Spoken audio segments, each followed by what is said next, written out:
যুবক, তুমি তোমার যৌবনের কদর জানো। তোমাকে আল্লাহ কত বড় রত্ন দিয়েছেন, কি দিতে চান? সর্বপ্রথম যুবকদের পায়ে হাত রেখা বলবো, আজকের থেকে নামাজ ছাড়বো না। ওয়াদা পাক্কা? বিলকুল। দ্বিতীয় একটা ওয়াদা, সেটা হলো আজকের থেকে হক্কানি আলেমদের সাথে চলবো। ওয়াদা? হ্যাঁ পাক্কা? হক্কানি আলেমদের সাথে চলবো তো? আরেক শেষ বিলকুল। আমি আপনাদের পায়ে হাত দিয়া বলি, এর চেয়ে বড় ক্ষতি আর কিচ্ছু হবে না।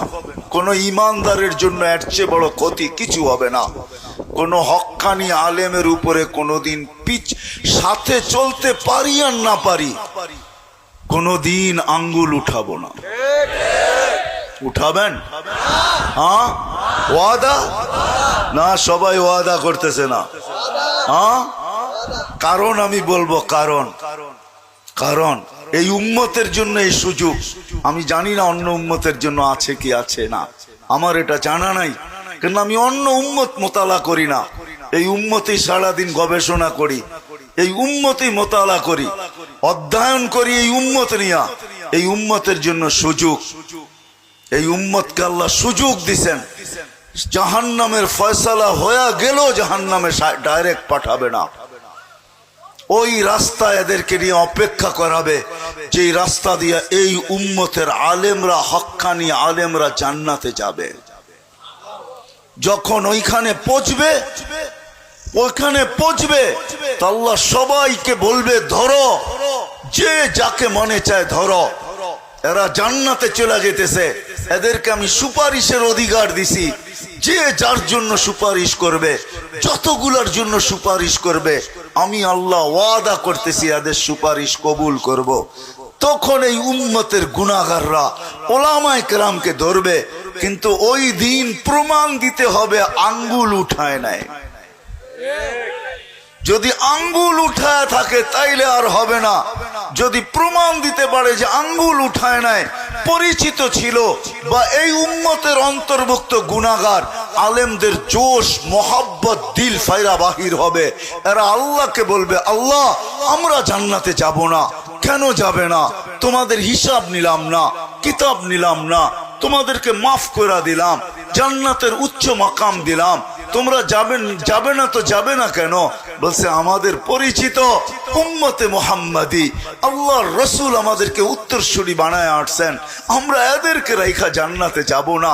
খালি হাতে যায় নবীজির সাথে সাক্ষাৎ করব তো করব কি কইরা? এদেরকে না দিলে আমরা জান্নাতে যাব না। আল্লাহর রহমতে জোশ আসবে। আল্লাহ বলবে, যে যাকে চিনো নিয়ে যাও, যাকে যাকে নিতে মনে চায় নিয়ে যাও। এই জন্য আমি সর্বশেষ বললাম, আলেমদের সাথে চলবে, কোনদিন আঙ্গুল। কিন্তু একটা প্রশ্ন রয়ে যায়, অনেকে প্রশ্ন করে, হুজুররাও তো হুজুর না, ঠিক না?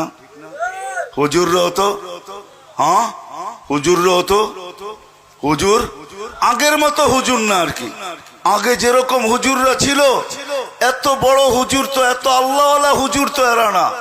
আমি তো আপনাকে প্রশ্ন করব, 20-30 বছর 40 বছর আগে জিনিসপত্র যেরকম পিওর পাওয়া যেত, আজকেও তো ওরকম পাওয়া যায় না। কিন্তু না খায়া তো থাকেন না? থাকেন কি বলেন? যখন যেটা পাওয়া যায় ওটা দিয়ে জীবনটা চালায় নিতে হবে, এটাই তো বলেন। দুনিয়ার বস্তুর ব্যাপারে যদি এটা বলতে পারেন, তাহলে আলেমদের ব্যাপারে কেন বলতে পারেন না? এইখানে কেন আঙ্গুল উঠান? এইখানেও বলেন, এখন যেগুলা পাওয়া যায়, কমসে কম এখন যেগুলা হক্কানি পাওয়া যায়, এদিকে নিয়েই চলতে হবে, এটা দিয়েই চালাইতে হবে। কেননা এর চেয়ে ভালো আনতে হইলে, হায় হায়, মৌলানা ইসহাক সাহেব রহমতুল্লাহ আলাইকে কবর থেকে উঠায় আনতে হবে, ঠিক না? হাফিজি হুজুররে কবর থেকে উঠে আনতে হবে, পীরজি হুজুরকে কবর থেকে উঠে আনতে হবে। বাংলাদেশের হাটহাজারির 4 বাণীকে কবর থেকে উঠে আনতে হবে, এমনকি শাহ জালালকেও কবর থেকে উঠে আনতে হবে। এদেরকে কবর থেকে উঠানো সম্ভব না, আর এই শূন্যতা পুরা করা সম্ভব না। এখন যা আছে এগুলার পিছনেই চলতে হবে, এদের থেকেই আঙ্গুলকে বিরত রাখতে হবে। পারবো? পাক্কা ওয়াদা? আল্লাহ আমাদেরকে আমল করার তৌফিক দান করেন। ওমা আলাইনা ইল্লাল বালাগ।